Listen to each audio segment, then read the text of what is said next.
2017 Delhi MCD चुनाव जैसे जैसे नजदीक आते जा रहे हैं, राजनीतिक पार्टियों में इसकी तैयारियां तेज होती जा रही हैं। ऐसी ही एक कोशिश दिल्ली ऐवान गालिब में ऑल इंडिया मजलिस इत्तेहादुल मुस्लिमीन के जरिए की गई।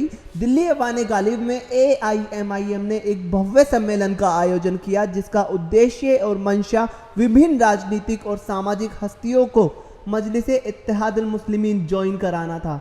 इस मौके पर मुसलमानों के साथ साथ सिख और दूसरे समुदाय के लोगों ने भी AIMIM का दामन थामा और दिल्ली एमसीडी चुनाव में AIMIM को ज़्यादा से ज़्यादा सीट जिताने के लिए हर मुमकिन कोशिश करने की बात कही।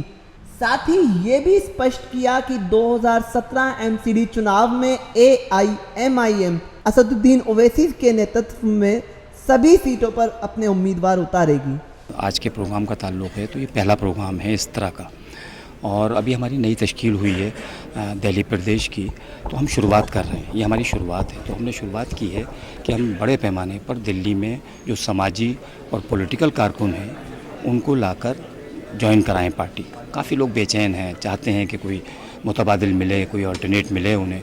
जितने भी अल्टरनेट आज तक मिले हैं उन्हें, उससे मुतमईन नहीं हैं लोग। और 70 साल का तजर्बा बहुत बड़ा तजर्बा हो गया, तो एक नई सोच के साथ MIM बहुत दिन से काम कर रही है। लेकिन इस इलाके में, शुमाली हिंदुस्तान में, अभी यूपी में बड़ी कोशिश की है उन्होंने, बिहार में भी की है, यहाँ भी कर रहे हैं दिल्ली में, तो उसी को मजबूत करने के लिए आज का ये प्रोग्राम है। हमारी कोशिश ये है कि इस मुल्क के दबे कुचले अवाम मिलकर, जो डिप्राइव्ड सोसाइटीज़ हैं, महरूम तबक़ात हैं, वंचित समाज है, वो सब मिलकर अगर इकट्ठे हो जाएंगे तो इंशाअल्लाह ताला ये जो परेशानियाँ और ये दुश्वारियाँ नज़र आती हैं इलाकों में नौजवानों की, वो सब दुरुस्त हो सकती हैं। हम यहाँ आज इकट्ठे हुए हैं जय मीम और जय भीम का नारा बुलंद करने के लिए दिल्ली शहर में।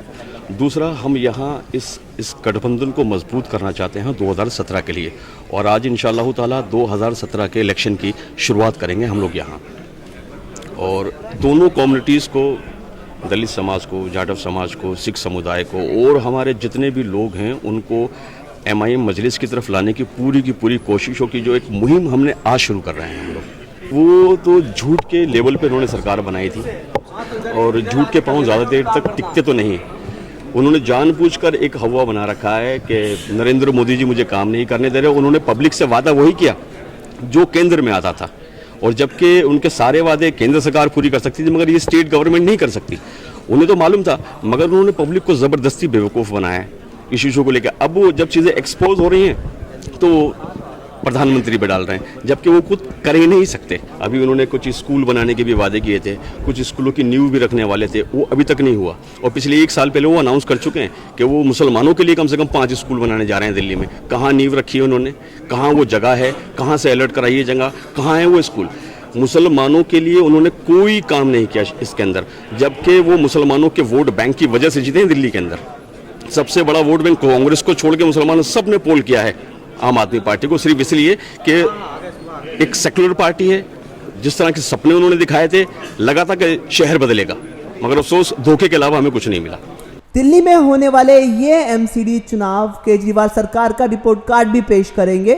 2015 विधानसभा चुनाव में ऐतिहासिक जीत के बाद जनता में अपनी छवि को किस हद तक केजरीवाल सरकार साफ रख सकी है, ये भी दिल्ली एमसीडी चुनाव तय करेंगे। Bureau report, Delhi.